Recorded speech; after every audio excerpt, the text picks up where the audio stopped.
discuss next time the typical size, dimensions of drawings, and also some final considerations of land design. I invite you, given that I rushed a little bit, I decided to rush because it's extremely simple, this empirical treatment that we did so far. I decided to rush a little bit, and I invite you to have a look at what we did on the web pages, and next time to ask me any question that you may have. Okay? And instead, I would like now to go back to R. We had one lecture, if I well remember, on using R, but we didn't solve any problems so far. And I would like to turn off the lights. Sorry? Can I turn off the lights? Yeah, please. It's no problem. I would like now to focus on an exercise, and if you go to my web page, just 1 second, it's here. This is the web page of the course. There is now a new exercise, which is here. Exercise application of the SIRC formula. Data files reporting the geometry of the shoreline and the wave forcing, an example of our file. Now, let's look at the text first of all. It's an application of the SIRC formula to study the evolution of the coastline. As a premise, this is not a simple application, it's a bit complicated. And complicated not conceptually, because we have all the theoretical knowledge that we need, but from an operational point of view, from an algorithmic point of view, from the point of view of our R skills, today I'm moving a significant step forward. And therefore, I foresee that you may have some, it will not be easy to follow me, but I provided supporting material that should guide us step by step through the process. So let's see, okay? So we need to start the evolution of the coastline, and it is an application of the SIRC formula together with the one-line model. You may remember that the one-line model is a very simple way to study the evolution of the shoreline after erosion or accretion. So, first of all, we need to describe the geometry of the coastline, which is described by the coordinates given in the first column of the file.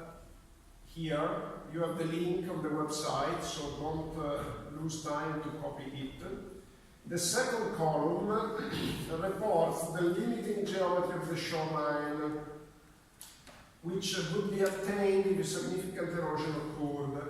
What is a limiting geometry? In some cases, we have some limits not to be passed by the shoreline. For instance, because we put a seawall or there is a rocky structure, which means that erosion can take place until we reach the limit of the shoreline.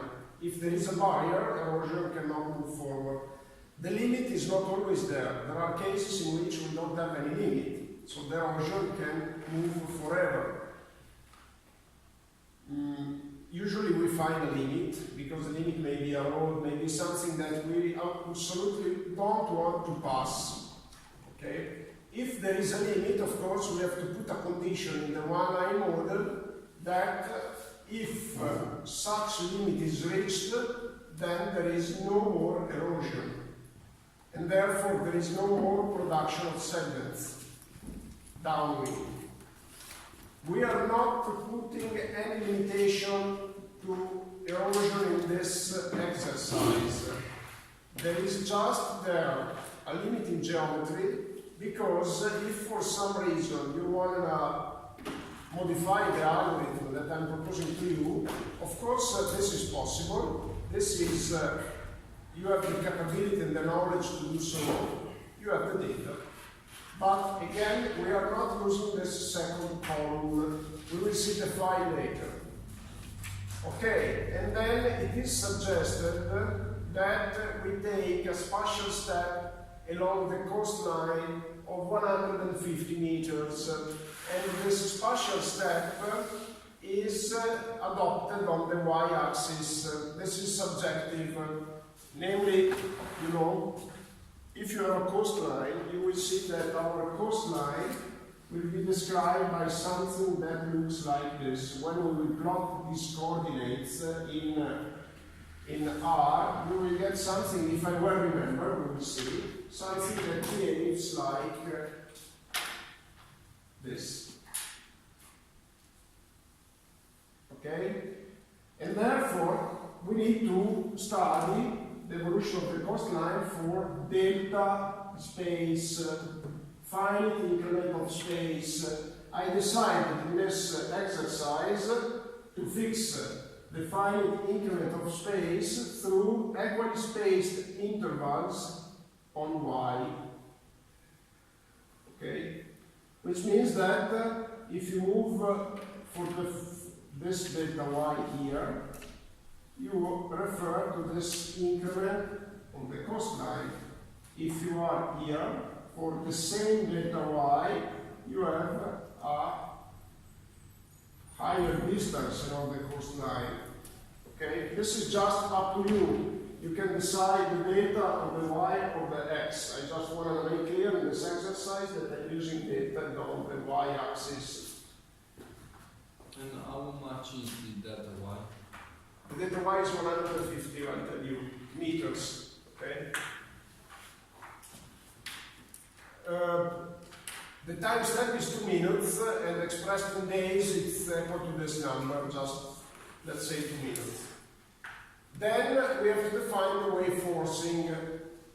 Wave forcing is described in another file, where in the first 3 rows we have 3 numbers, which are the spatial step along y, 150, the time step, 2 minutes, and the length of the simulation in terms of time steps. And then we have data in 5 columns, where we have the position in the first column of the wave breaker line, not required for performing this simulation, in terms of distance from the corresponding y coordinates of the shoreline. So, if I have this point here, it has a y and an x coordinate, so it's distance from the x, okay? So, the position of the breaker is given in terms of this distance along x in this file, okay? So the breaker line is here, B. And then I have another position here. Let's suppose that is this, B, along x. Okay? But this is not to be used in our simulation. This is a real data file that I took from a monitoring station in the United States. So I kept there all the information. I modified them a little bit in order to make the exercise tractable. I modified the numbers, but the structure of the file is basically unchanged. The wave height, the breaker line, we need it because if you remember, in order to compute the energy of the wave, to apply the CIRC formula, I need the wave height. The wavelength, the breaker line, I need it as well for applying CERC. The C bottom depth at the breaker line, I need it. And then the wave angle with respect to the y-axis. So the wave angle is equal to 150 degrees when waves are directed along the y-axis and oriented towards increasing y's. So it is important to make these specifications, because when you talk about a wave angle, we define the wave angle as the acute angle between waves and the short line. But in this case, the wave angle is defined in a different way with respect to the y-axis. So you have to compute later on, in order to apply the formula, you will have to compute the wave angle with the coastline, which is possible, because, I mean, if you know the wave angle with the y-axis, it means that you can define with respect to y the direction of the wave. And given that you have the coordinates of the coastline, then you can compute the wave angle with respect to the coastline, which is fine. Of course, it is a bit complicated. This is why I'm telling you from an algorithmic point of view, it's not very easy, let's say. Okay? Okay, and so these specifications, the wave angle is equal to 180 when waves are directed along the y-axis and oriented in this way. It means that if you have a wave that is coming from here, this is the wave angle is 150, which means that the angle is this one. This is my wave angle, okay, 150. So if I say that the wave angle is 90, it means that the wave is coming from here. This is wave angle 90.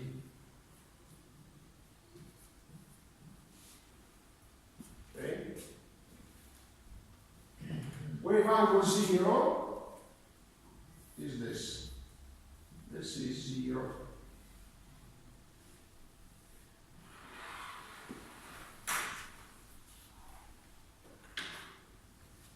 It's important to make these specifications because you need to recognize this is not easy sometimes.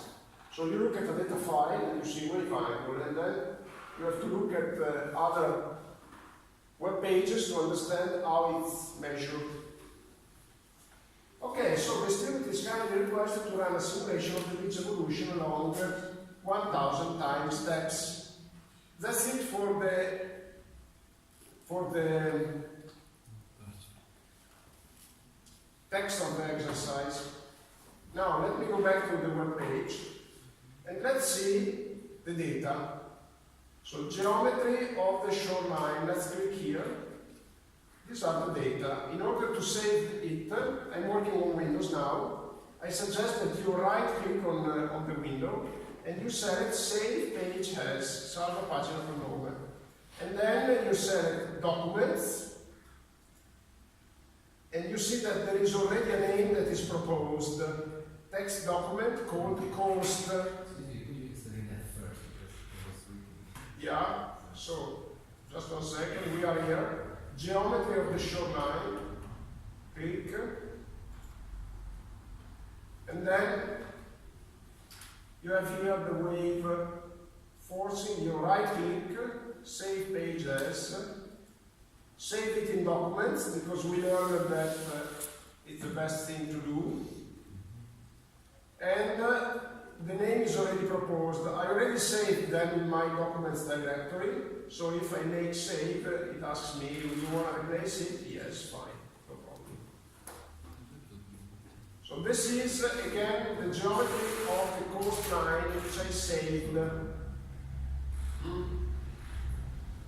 This is the x coordinate. The y is equispaced 150 meters.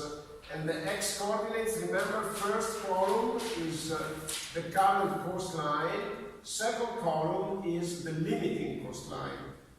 And you see that in terms of x, the limiting coastline is always lower, which means that the limiting coastline will be somewhere here.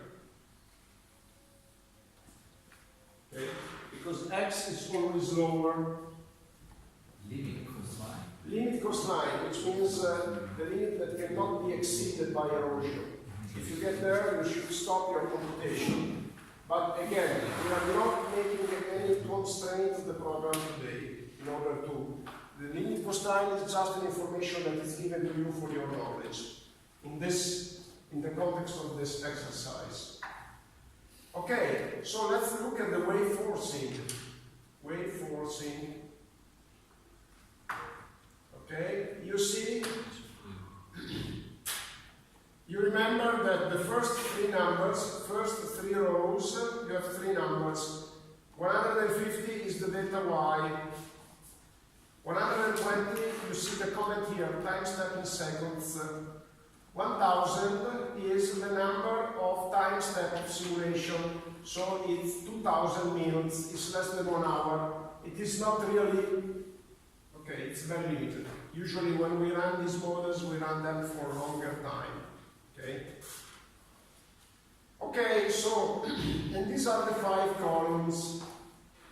Position of the breaker line, wave height, etc. I don't remember what is the meaning of each column, but I think this is position of the breaker line, we don't need it. Wave height. And then I think there is a C depth, I think it is this one. And you have, if you want to get the full description, you need to refer to the PDF. Let's save it.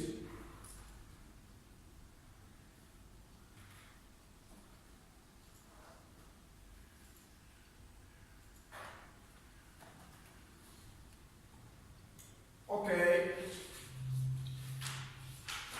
Now, remember what we have to do is what you see here.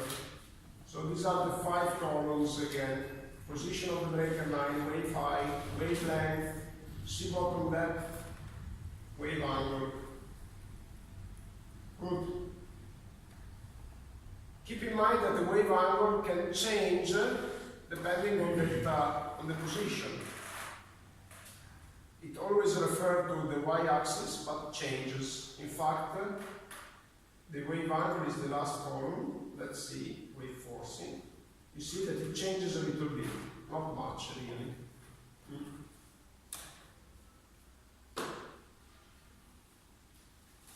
You see that, let's suppose that this graph is correct. If this graph is correct, it means that wave is coming from a direction that is more or less this one. 2 degrees, I think, so yeah, it's almost parallel to the y-axis. So something like this. And so it's oriented in this way, so it's, yeah, something like this. But I don't think this graph is representative. So let's build a graph on R to see how the situation is. Okay? Now, there is an example of R file. So let's click on it, and you see that there are comments, fortunately. So, I don't remember really where we got last time, but I just wanted to show you one thing, because this file, what is? It's an R file, so let's open R first of all. Here it is. Okay, so let's open it.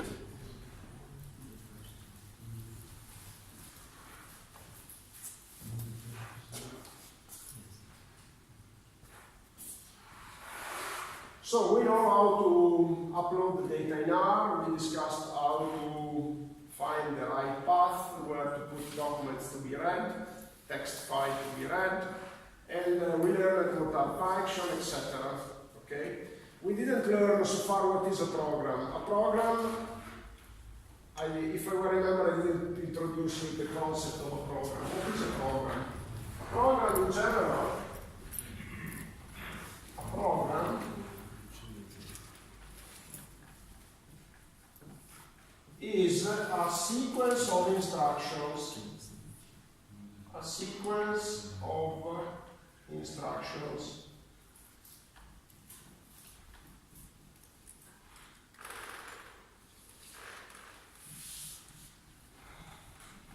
Which may be R commands, functions. This is a program, a sequence of instructions. What is the rationale behind building a program? The rationale is that we know that we have a sequence of calculations that we need to repeat. So instead of making the sequence of calculation once, and that's it, we write the sequence of the instructions in order to be able to repeat them. A sequence of instructions is a program. It may be a complex one or an easy one, depending on the complexity of the instructions. The program that I'll show you, it's a bit complicated because there are some instructions that are, for us, at our level of knowledge, are a bit complicated. But you see that it's a sequence of instructions with comments. Why comments? Because keep in mind that if you write a program and you don't write comments, you don't remember the reason why you wrote that instruction. In fact, we will see that here I commented almost everything, but there are a few instructions that I didn't comment, and it was a problem for me when I looked back at the program to remember why I did that. So don't forget to put comments. If you plan to reuse your program, you have to comment each line. And if you plan to distribute it, you absolutely need to comment, otherwise people don't understand what you did. Keep in mind that today, when you make calculations, you are increasingly requested to share the code, the program. Program is a synonym of code. What is the reason? The reason is that people may want to try to reproduce what you did. People may want to check what you did. And there is an increasing request. In the research context, it's almost compulsory today. You make a calculation, you make a research, you have to share the data and the codes. But even in the professional activity, it starts to become a usual practice. So it's extremely important that you are able to write down the sequence of instructions. You may write them on an Excel file, and then you share the Excel file. You may write them on R, and you share the R file. But it's important that it's understandable. Okay, so let's look at this sequence of instructions. Ideally, we shouldn't have this in front of us. We should build it from scratch. The reason why I am providing the R file is, of course, that it makes your life simpler, but you have to make an effort to understand what's done in each instruction. Otherwise, you don't understand what the program does. Even if to run the program is, in principle, it takes 1 second, I'll show you how to run this program, which is your exercise today, in 1 second, and you get the result. So even if you have the possibility to run a program in 1 second and to get your desired result, as an engineer, you don't have to do that. You can run a program once you understood what the program does. Otherwise, you run a big risk. In fact, I'll ask you, in doing this exercise, to double check what I wrote, because I am not sure that everything is correct there. I think so, but I'll ask you, please double check. There are some steps that are a bit complicated, trigonometric function, etc. A good way for you to test if you understood what the program does is to double check it. If you can double check it, you understood. This is your test. You use a program, first time, just line by line. But I told you that in principle I may have the opportunity to run the program in 1 second. How to do that? There is a very simple way, which is select all, copy, again select all, again right mouse, select all, seleziona tutto,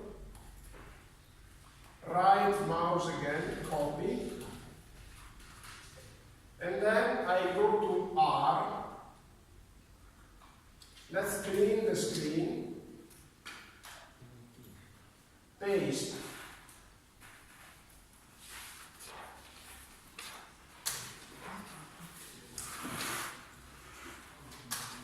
What we have to paste? in the R window. That's it. How we can clear this? Control L. Control? L.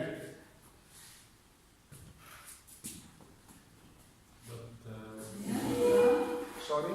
Ci sono errori.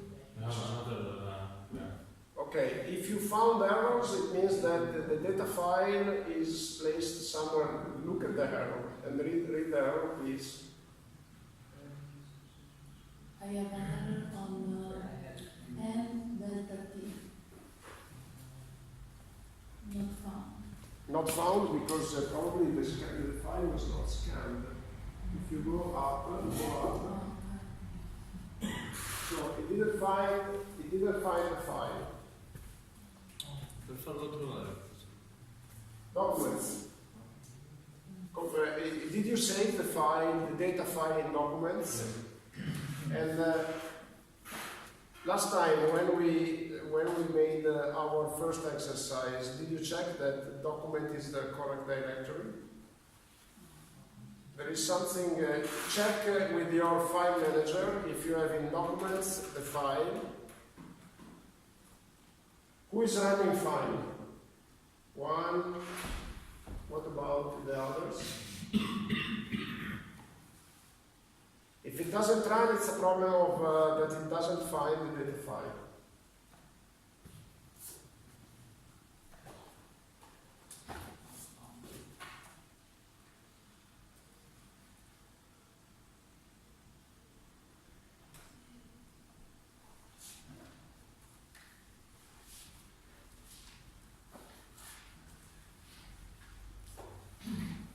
While you check, let me make a double check because there is one thing that I don't remember. I need to look at the text.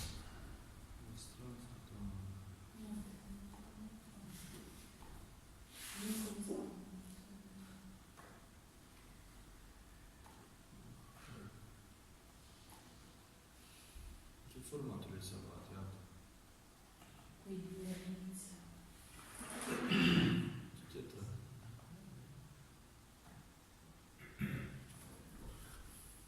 Documento di testo, vero?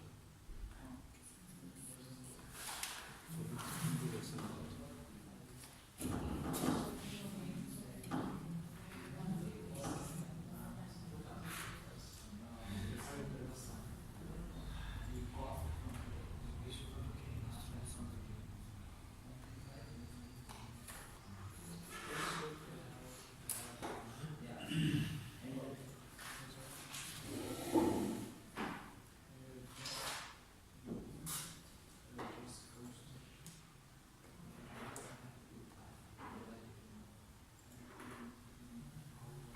Just 1 second because I need to check one thing.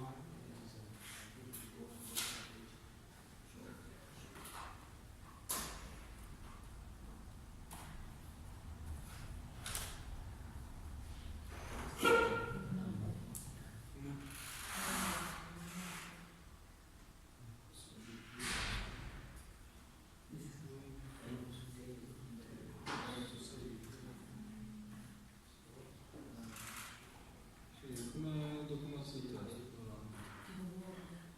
No, ultimo. No, va bene. Sono che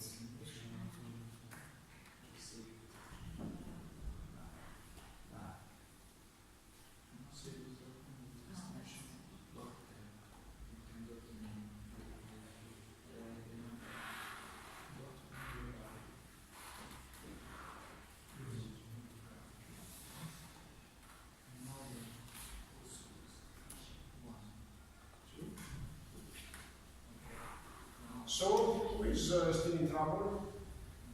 Okay. Problem, error.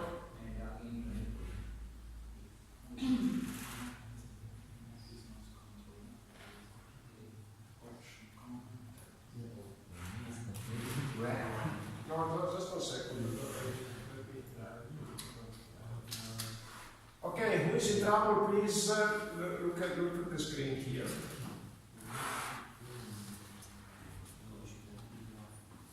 Sorry.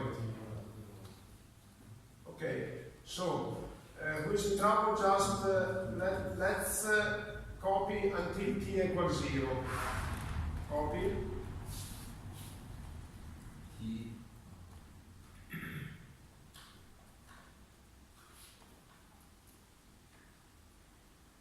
And let's paste in the R window. Okay, and check if you don't have any error there. Yes. Okay, everything is fine, correct? All of them are red? Yeah, fine. Yeah. Okay. For me, it doesn't show the diagram. Doesn't show? The diagram. No, the diagram is not, let's forget it, okay? Ah, Now, next instruction. Scan cost txt, copy.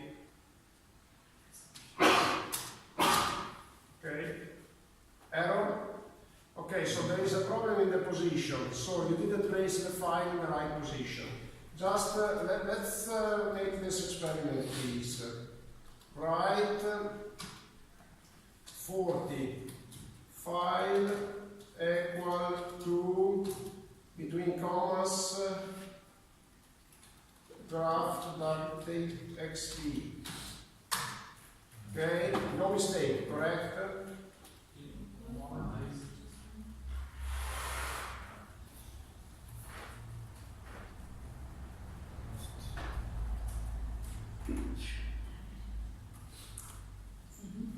Can you please check in documents if you have a file called draft.txt, and can you please check where it is, because it's not in document. It's not enough. Draft. I don't think so. Is it in document? No. Can you please check where it is? So if you search for it, because in my case it's in documents. If I go to documents, I get draft.txt, and if I open it, there is 40, which is fine. It's in document. It's in No, document. it's not in document. Okay. Ah, It okay, is. now I know where it is. Okay. So you know the others? Did you find it? Yeah. Okay. And where it is, I am just curious. This match. Okay, this way. This match. Now, if it's not in document, you have to save the data file where draft.txt is. So, if I go back to this and I click on the data file, like wave forcing, you click with the right, save page as, you have to put in this Mac or where is draft, okay? Just this file or also the L file? No, they are final. Both the two data files, wave forcing and ghost knife. Excuse me. Yeah. In the menu file, there is a option change the direction. Yeah, this is possible, but you should put it either in documents if your draft.txt is in document, or in the directory where you found draft.txt. Is it clear? They should be in the same place. Or Yes, in the same place. But I cannot, You I cannot. cannot create subfolders in that. the article. But you shouldn't create a subfolder. You should just save the file. Okay, I try. Right. Yeah. So what is your question? Could you show the article?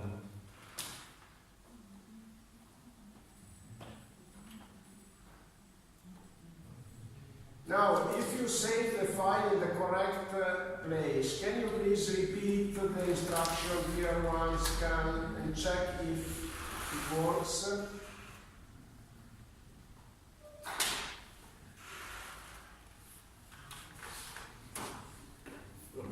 Yeah.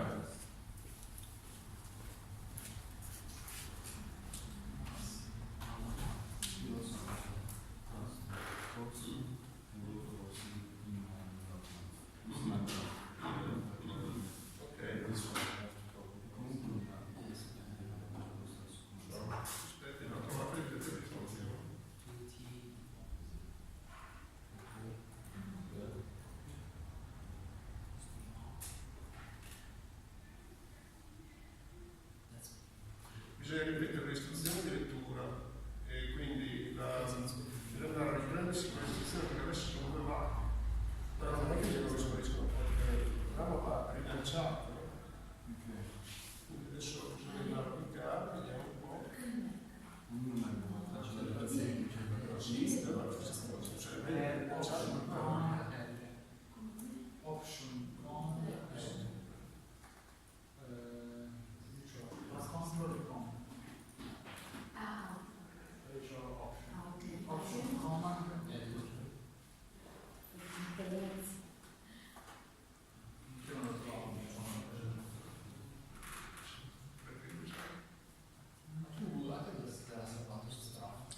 can change directory to documents in R. I don't remember what is the instruction, but you can in R. We can check it. Just 1 second.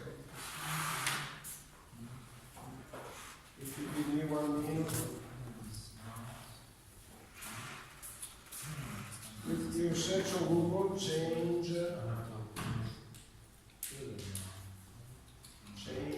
directory, R project.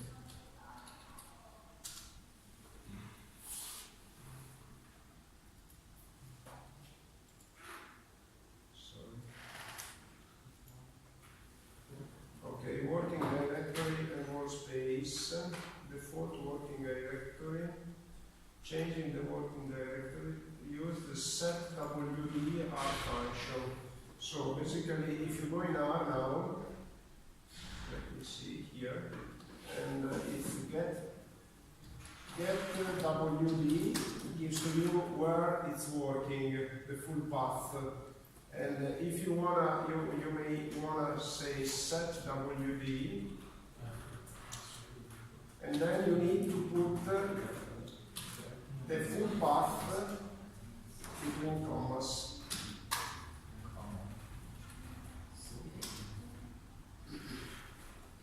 So, Professor, I copied the two files in this Mac folder. Okay, that's After fine. that, what I have to do?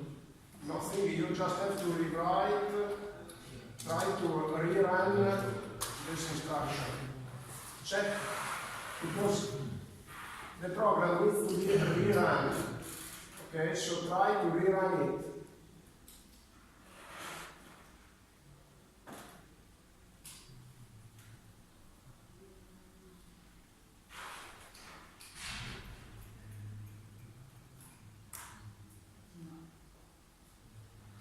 Doesn't read. Maybe that you change the file name and open please the file manager and check that the file is named cost and with geometry without any if it's a Mac. If it's a Mac, I'm not sure what we. But try to check the file name because it's. Must be a problem of file name or directory.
question. Linee, what does it mean?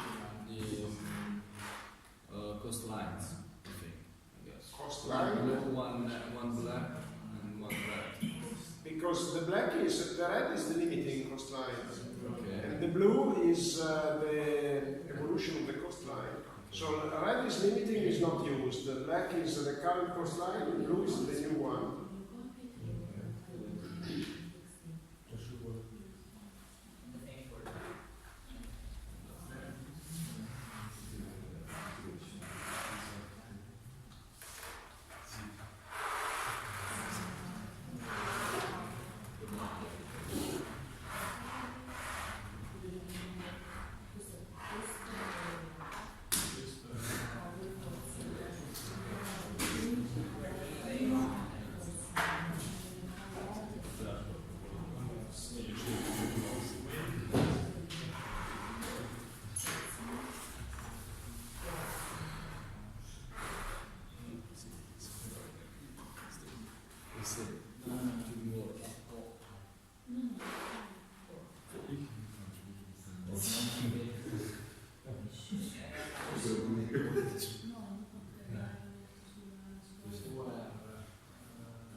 Just monitor what's the situation. So you are fine, and there are still problems there,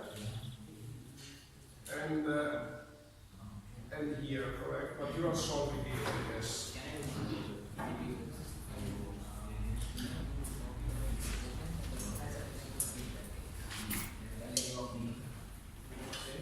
You solve it.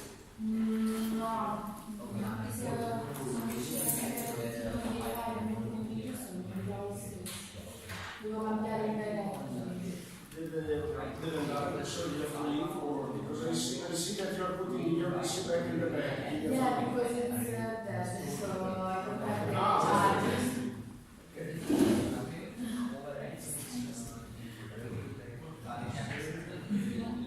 Yeah, but Did you solve it? Did you solve the problem? Okay, that's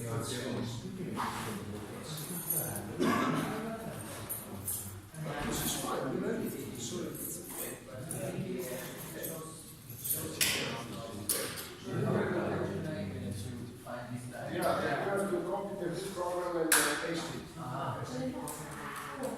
Yes. All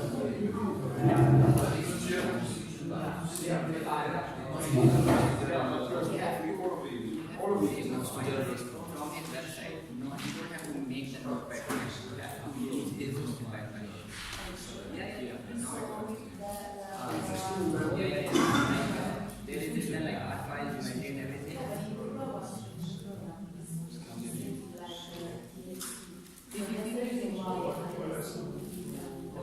But this file is already TXT. You don't have to change it or generate it.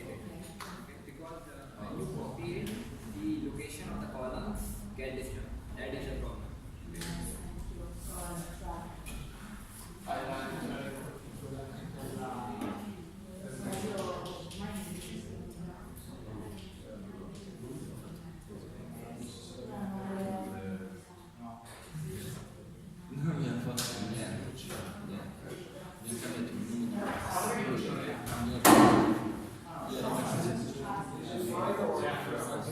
Yeah, okay, so. So everybody is all set, okay? So if you are all set, let's make a check together. Let's try to rerun it, okay? So, just 1 second. Select all. Ctrl C. Ctrl V. And just press return at the end. Press return at the end. So you should get 3 lines. Okay, 3 lines, everyone got it? Okay, why 3 lines? Because the red is the limiting cost line. The black is the current cost line, the blue is the cost line after running the program, after the evolution. One thing, because we move forward.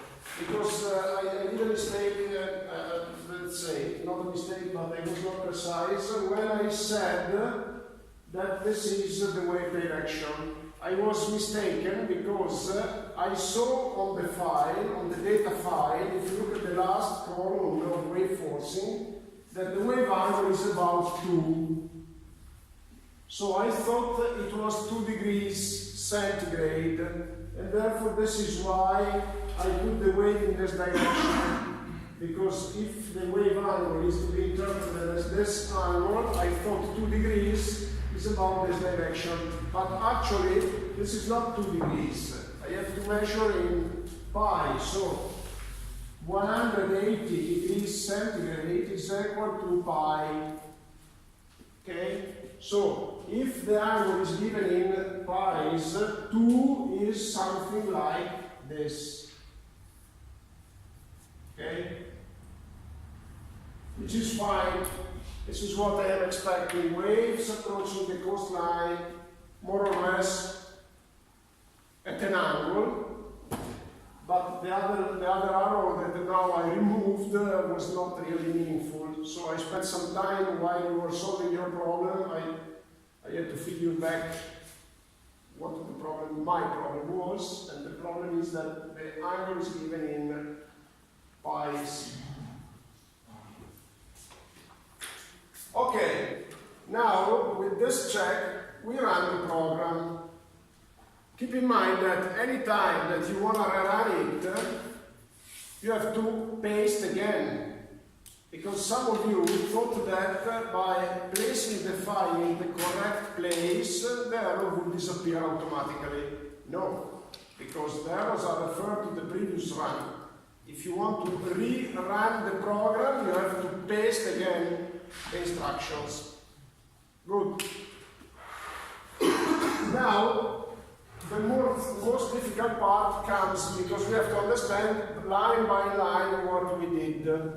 This first check just allowed me to put every one of us on the same line, so to make sure that the program has the data, can find the data, whatever.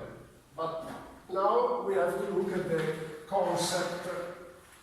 Okay, so let's look at this fantastic program. First, remember the hash sign identifies comments.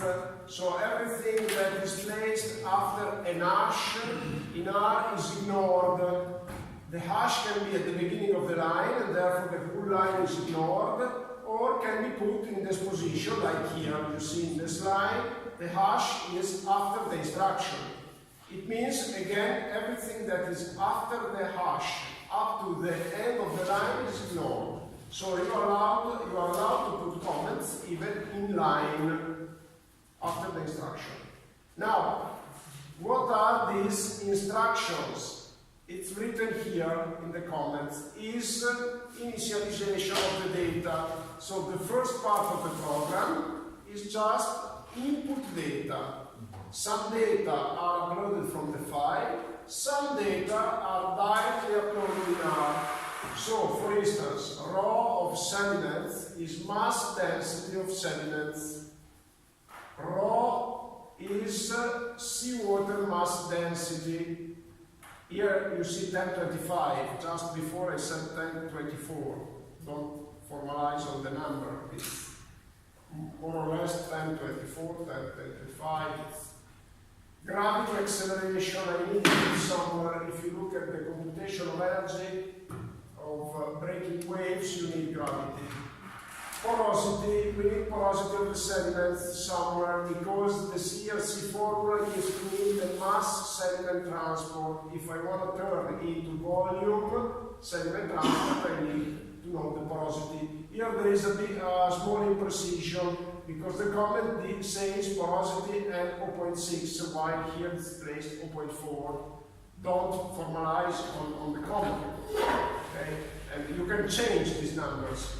If you want to change the porosity, you just have to change here.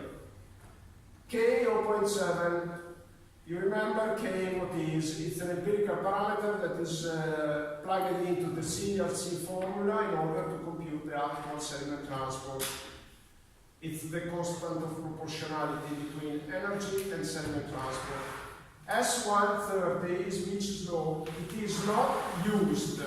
There are some data that are plugged into this program that are not used. Why is that? Because the sediment transport is computed by using the CRC formula, the CIRC formula. But there are other formulas that you can use. So if you want to change the formula, you have in my web pages the references for other formulas. If you want to change it, you may need to know the sediment beach, the Mitchell's law.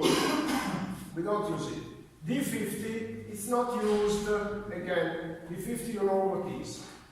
Time conversion, day second is, this is a comment, I'm not using it, is of course how many seconds we have in a day. Okay, so let's start. T equal to 0, which means let's fix the time 0, initial time step. And let's scan now the coast file. We know how to scan, we don't have anything to say about this. Now, let's transform the vector in an array. We already discussed this, I think, last time, if I well remember, because I'm teaching 2 courses, and in both of them I'm teaching R. So, if you see something that I give for known and I am erroneous, please questions, okay? You know, I tell you, in the next lectures, I will, on purpose, say mistaken things to check if you are following me, okay? Not today, but in the next couple of lectures, I will make this attempt, okay? So, now, why I am building an array? I am building an array because I have 2 columns in the file, and I need, therefore, to reproduce that array in R. If I look at the data file, sorry if I go back and if I dedicate some time to it, let me open another web window. I have 2 columns. This is a matrix, so even in R I need to reproduce it. Sorry, I was looking at the web page here. So array. Now I have to scan the second file. The second file, first of all, I scan the first number, which is the dy. Remember the first number here.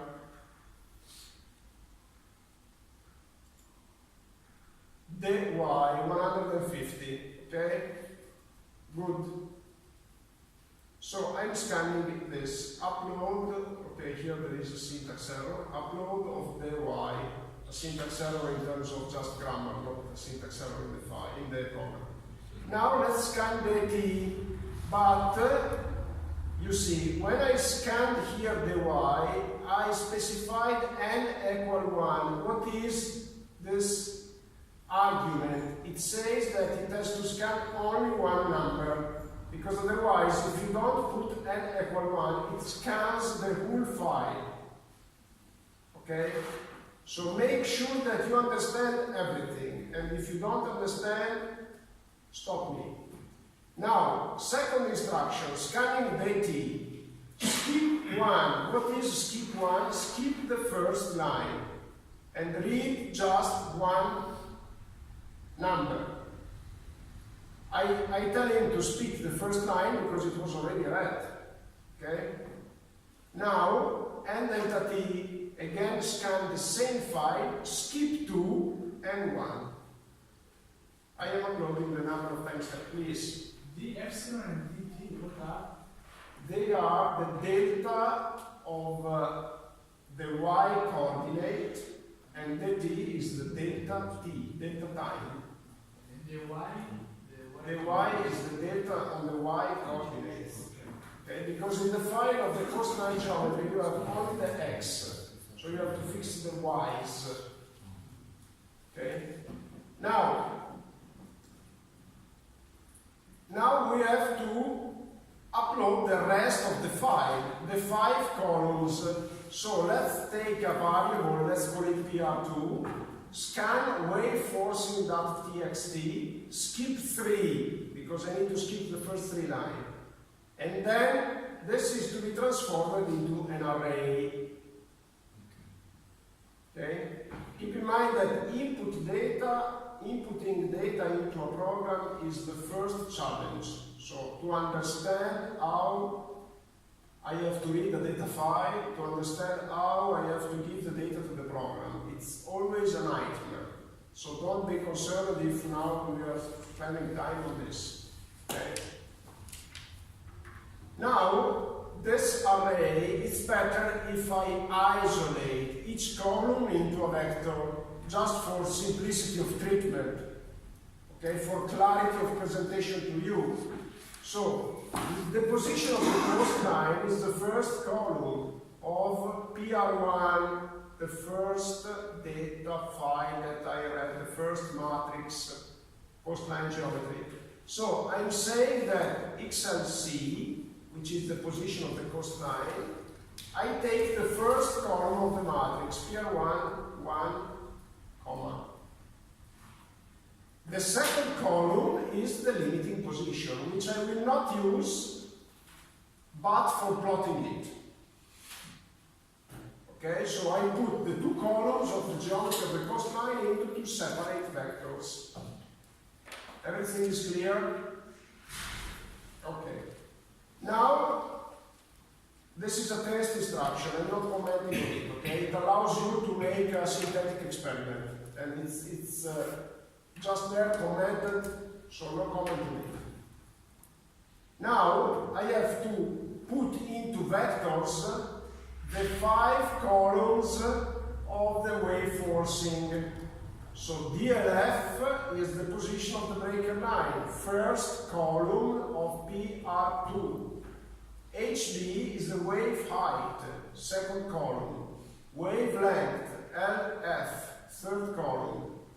DB, sea bottom depth, fourth column. Alpha, 5 column, is the wave angle. Now I placed all the data into their vectors. I have, of course, to remember what is the name of the vector. Good. Now I am building here the vector of the y coordinates. Okay, so let's take it and let's copy it into R. So because I wanna, let's clean the window, let me close this window, graph window. And at this stage I have all the data and I am doing this. So what is QSUM? QSUM, first of all, what is rep?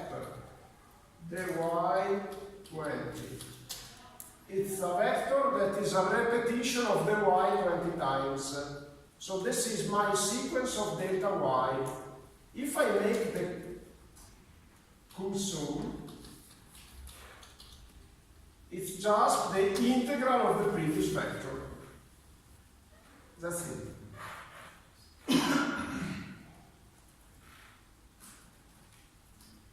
Sorry? Okay.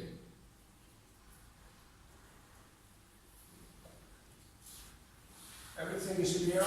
So now I built the y's. Good. Let's go back to the program. Here, you see the comment, instruction to keep into memory the original position of the short line. XLC old is equal to XLC. I am duplicating XLC. Why is that? Because during the simulation I will update XLC. So I want to keep a copy of the original position. Very good. Now, this is a plot instruction. So let me plot this, Ctrl C, Ctrl V, and we get, starting from 150, we get this plot of the original coastline. It doesn't start from 0 because the coordinate, the y coordinates that I built, they start from 150. And the reason why I wanted to start there is just because of nice drawing. I didn't want the coastline to cross the y-axis. Okay, now, why not to put there the limiting position of the coastline? So let me get the next one. Lines, XL, CL, Y, sorry. Don't understand why it doesn't move. Let me, probably didn't copy it, I'm sorry. Okay, here is the limiting position. So up there you have waves coming from the sea is on the right, the land is on the left. You have waves coming somewhere from there.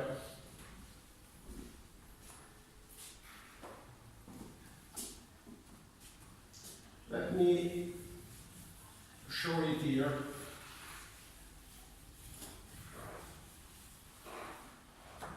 Because I feel comfortable if I can just draw on the figure. So this is X, this is Y, and we have this position of the coastline, and we have this other one. Okay, so we have waves coming from somewhere here. The angle, the wave angle changes. You remember that it changes. It's allowed to change. Okay.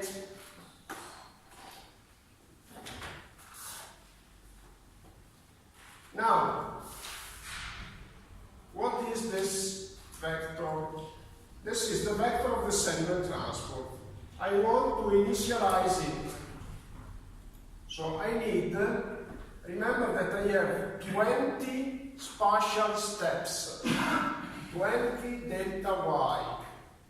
So I need to compute 20 segment transports. So let me just go here. And what is the instruction rep? It's just a repetition of zeros 20 times. be careful, this is a bit technical. As I think I already told you that it's a good practice in when programming to always initialize vectors. Some programs also need, some programming languages, that you initialize all the variables. It means that at the beginning of the program, you have to declare the list of the variables that you are using and the list of the vector and the matrices. And this would be the best practice because it's much clearer when you write a program if at the beginning you initialize everything. In R, you don't need to do that. There are variables that you can initialize them directly by assigning a value. So A equal 2, you are initializing the variable A to the value of 2. The vectors, in general, need to be initialized with some exceptions. I'm not discussing the exceptions. Just take as a good rule, as a best practice, take the attitude of initializing vectors with a sequence of zeros before using them. So initialize means that I assign a list of zeros to the vector. In particular, this is compulsory, obligatory, if you then use the vector inside a for cycle. Did we already introduce the for cycles, the cycles in R? Probably not, but no problem, I'll introduce them later, okay? So if you use the vector in some cases in R, you need to initialize them at the beginning. So I think it's a good practice. Let's assume that we always need to initialize a vector. Okay, so this is vector initialization by just stating that it's a repetition of 0 20 times. Good. Now, let's look at this instruction here, because this is probably something new for you. And it is a for cycle. Or it is a cycle. Remember, programs have two fundamental structures that you can use within them: cycles and conditions. Let's focus on the cycle. The cycle means that you have a calculation that is to be repeated several times, the same calculation. In this case, what is the calculation to be repeated? The computation of the Seliman transport for each spatial step. We have 20 spatial steps with different input data, different wave height, different wave angle. We need for each of them, of this spatial step, to compute the Seliman transport. So it's the same calculation with different input data to be repeated 20 times.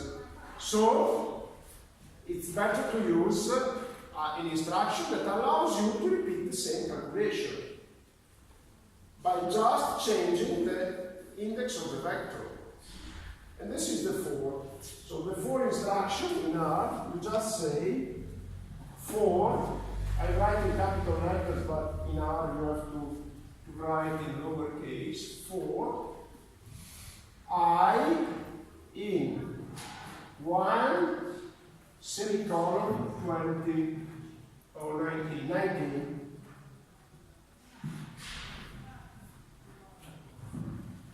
This means repeat the sequence of instructions that follows below 19 times by changing each time an index I, updating. So the first time take I equal 1, the second time I equal 2. And you may ask me, what is the reason why you are adopting 19 computation instead of 20? Keep in mind that if you have coordinates, the coordinate of 3 points,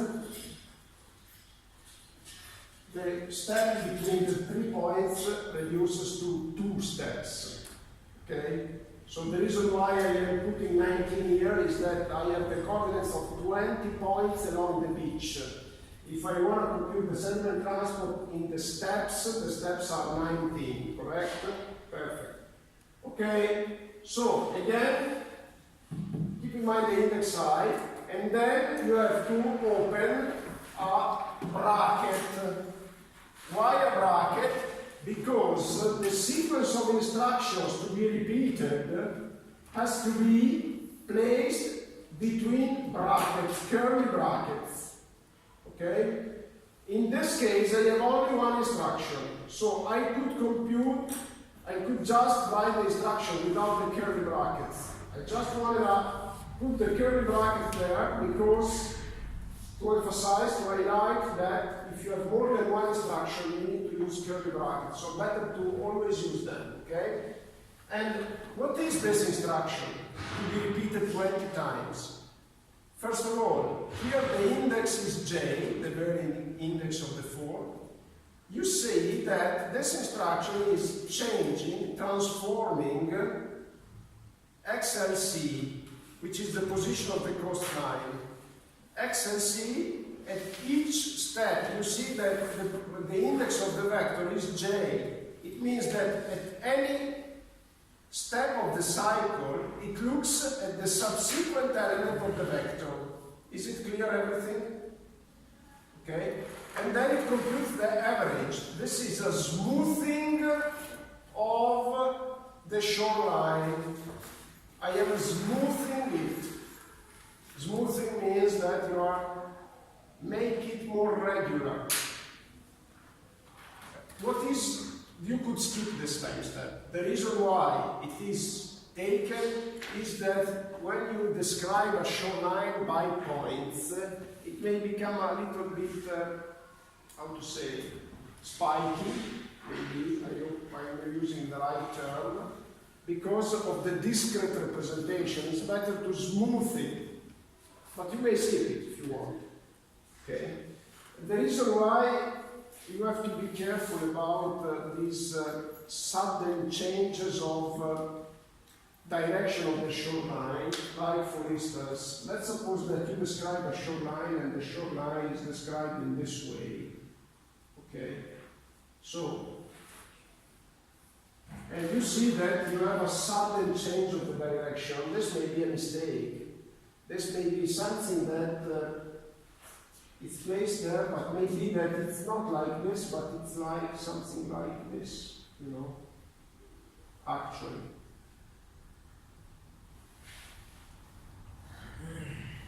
More regular.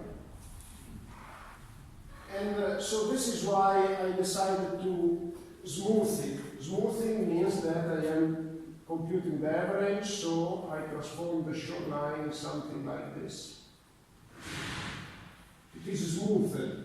And what is the reason why I suggest to be careful about this sudden change of direction of the shoreline? Because when you compute the segment transport, a sudden change like this means an equivalent sudden change of segment transport, but very radical change, and may originate erosion or accretion that are not reasonable. Not reasonable because you may have numerical instability. Okay. So better to smooth it. And also this gives to me the opportunity to introduce the fourth cycle. Here you have the closing curly bracket. This instruction is repeated 19 times, and precisely it's doing what I'm depicting here. Substitute the first coordinate with not really this. Let me be more precise. What this one is doing. So let's suppose that the shoreline is like this. It's like this. 4 points. Okay? So it is something like, originally like this. I am substituting the first coordinate with the average of the two. So the first is placed here. The second is placed here. The third is placed here. So the new shoreline becomes like this.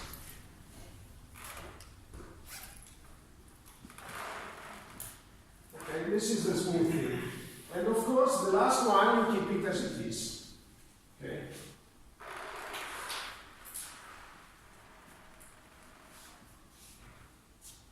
This is a moving average, it's called moving average. And it's called left moving average because you are substituting the average with the coordinate on the left. You may decide to take a right moving average or a centered moving average. It depends on you. And this is numerical approximation. Okay? We are moving by time steps. Numerical approximation entails deciding whether you give the average to the left, to the right, to the middle. From a technical point of view, it shouldn't change much. Okay, now we start the simulation. And the simulation, be careful, has to be repeated for 1,000 time steps. Each time step, you have to run the simulation 20 times for 20 spatial steps. And therefore you have 1,000 times 20 computations, 20,000 computations. So you need 2 force cycles, nested each other. Nested means one inside the other. A first force cycle over time, if you look there, it's, for I varying between 1 and n delta t. So it's a cycle along the time step. Okay? And the second, then I open the curly bracket. And the second is for II, second index of the iteration, between 2 and 19. 2 and 19 because I am computing, we will see, in order to compute the sediment transport, I have to compute it between 2 points on the beach. And therefore I need to go from 2 to 19. Okay? A second curly bracket, and then I can start the computation. And be careful, and then I stop here. This is the key, the 2 key instructions. What is this? It's the computation of the wave angle with respect to the average coastline.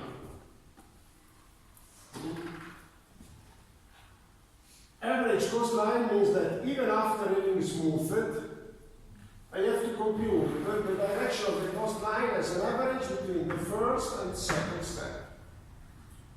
And this is why I start from 2. I start from 2 because I don't want to refer to only one coastline step. I want to refer to the first 2 steps when I compute the angle. Again, because I want to avoid sudden changes of the angle. Now, these 2 instructions, first of all, the first is easy to understand. There is a computation of an auxiliary position of the coastline, which is the average.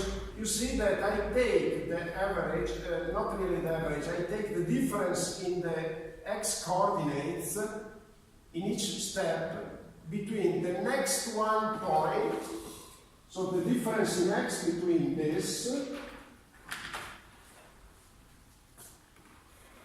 and this, in order to smooth it, because I take the difference in x of 2 steps and the difference in y in 2 steps, in order to get a direction of the coastline that is a kind of average over these 2. And then there is, this is quite easy to understand what I'm doing here, okay? Now there is the computation of the wave angle. Okay, this one, I give to you a homework. Check if you understand it, and the way to check if you understood this, it is to check whether it is correct. Of course it is correct, but this is just a trigonometric computation, trigonometric functions, And you see that there is A tan is, I don't know how to say in English, but it's the inverse of the tangent. I hope that you understood.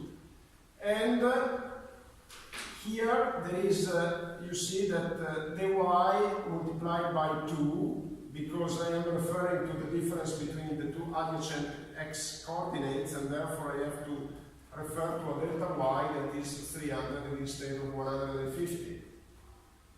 In order to understand whether it is correct, you may refer to a sketch that you find here. Just 1 second. In the text of the exercise, this is your sketch.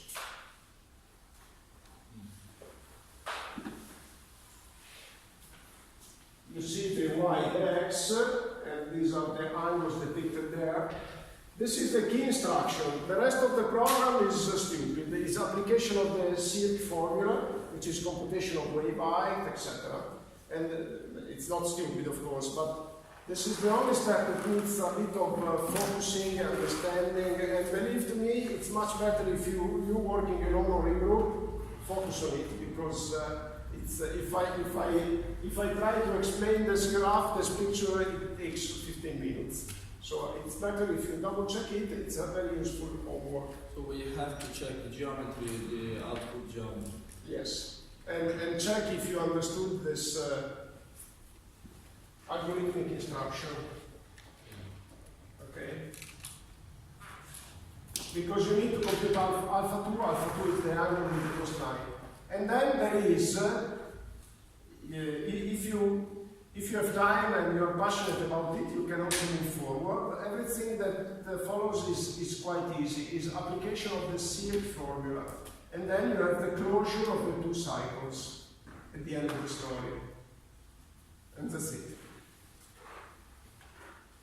Okay, I think we can stop here.